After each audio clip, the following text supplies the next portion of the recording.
వేదిక మీద ఉన్న మా ఇన్ఛార్జ్ మంత్రి పొన్నం ప్రభాకర్ గారికి నేను ఆదేశాలు ఇస్తున్నా. హైదరాబాద్ కలెక్టర్కి, మున్సిపల్ కమిషనర్ గారికి నేను ఆదేశాలు ఇస్తున్నా. తక్షణమే అంబర్పేటకు సంబంధించిన ఒక ప్రత్యేక రివ్యూ పొన్నం ప్రభాకర్ గారు తీసుకుంటారు. మీరు క్షేత్రస్థాయిలో మొత్తం పర్యటన చేసి, నేను మున్సిపల్ అధికారులకు కూడా అందరికి ఆదేశాలు ఇస్తున్నా. మీరు మొత్తం తిరగండి, ఎన్యూమరేట్ చేయండి, ఎవరెవరు ఉన్నారు పేదలు లిస్టు తీయండి, వాళ్ళ పరిస్థితి ఏంది అంచనా వేయండి.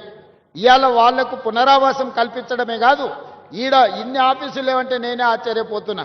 రిజిస్ట్రేషన్ ఆఫీసు లేదు, లేకపోతే ట్రాన్స్పోర్ట్ ఆఫీసు లేదు, ఏ ఆఫీసు లేదు అన్నాడు వెంకటేష్. ఒకదానికి అటుపోవాలి, ఒకదానికి ఇటుపోవాలి. 100% ఈ కాన్స్టిట్యున్సీకి సంబంధించిన అన్ని వసూలుతో కూడుకున్న ఒక క్యాంపస్నే ఒక మినీ సెక్రటేరియట్ లాగా అంబర్పేటలో మీకు కట్టించే బాధ్యత నాది. ఏమేమి ఆఫీసులు కావాలనో లిస్ట్ అవుట్ చేయండి. ఈ ప్రాంత ప్రజలకు అవసరమైన ఏమేమి కావాలనో అన్ని ఆలోచన చేయండి.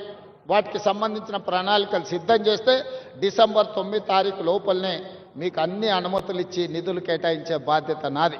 2 నెలల్లో క్షేత్రస్థాయి పర్యటన చేసి అన్ని అంచనాలు తయారు చేయండి. ఆ అంచనాలకు అనుకూలంగా నిధులు డిసెంబర్ 9 తారీఖు లోపల మంజూరు చేసే బాధ్యత నేను తీసుకుంటా. కాలేరు వెంకటేష్ గారికి నేను సూచన చేస్తున్నా, రాజకీయాలకు అతీతంగా మీ నియోజకవర్గాన్ని అభివృద్ధి చేసుకోండి. నేను సహకరించడానికి సిద్ధంగా ఉన్నా.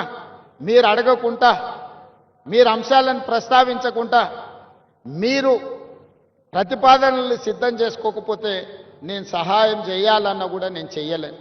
క్షేత్రస్థాయిలో మీరు సహకరిస్తే 100% అద్భుతాలు చేస్తాం. ఇక్కడ ఒక అతను కబ్జా పెట్టుకున్నాడు, అతని పేరు గురించి నేను చెప్పాల్సిన అవసరం లేదు. ఆకాశం నుంచి పూలు జల్లిన ఆనాటి నాయకుడికి కబ్జా పెట్టుకున్నాయి. ఆయన వెనకాల ఎవరున్నారో మీ అందరికీ తెలుసు. కానీ ఇవాళ లోకల్ ఎమ్మెల్యేగా మీరు సహకరించారు. వితిన్ 100 డేస్లో ఈరోజు బతుకమ్మకుంట నిజమైంది, కళల సాకారమైంది. మా విమలక్క చెప్తుంది, మా తండ్రి గారు ఇక్కడనే ఉండి మేము ఎన్నోసార్లు కొట్లాడినామన్నా, మా జన్మలో ఇది ఇట్లా చూస్తామని నేను అనుకోలే. అందుకే నేను జిల్లాల కార్యక్రమాన్ని కూడా రద్దు చేసుకొని ఇక్కడికి వచ్చినాను. మీరందరు స్థానిక ప్రజాప్రతినిధులు సహకరించినందుకే నేను ఇది చేయగలిగిన. నేను ఒక్కరిని చేసే పని కాదు ఇది.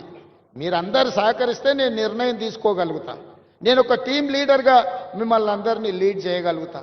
ఒక విజన్ గల ప్రజాప్రతినిధిగా హైదరాబాదు నగరం అంతర్జాతీయ నగరంగా తీర్చిదిద్దుతా.